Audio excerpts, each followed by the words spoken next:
How to scan a document on iPhone. You don't need a separate app to scan documents on your iPhone. The built-in Notes app has a document scanner, and here is how you can do it. First of all you have to do is open the Notes app on your iPhone.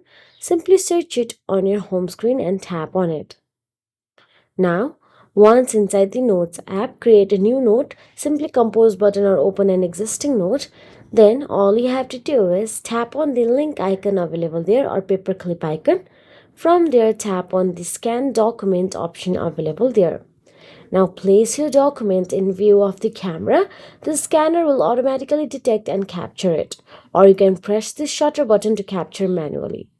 So basically, I do not have any documents available right on the moment. So this is what I clicked, but you can simply scan a document, the clear picture will be shown. So that is it. If you found this video helpful, please like, share and subscribe, and thank you so much for watching.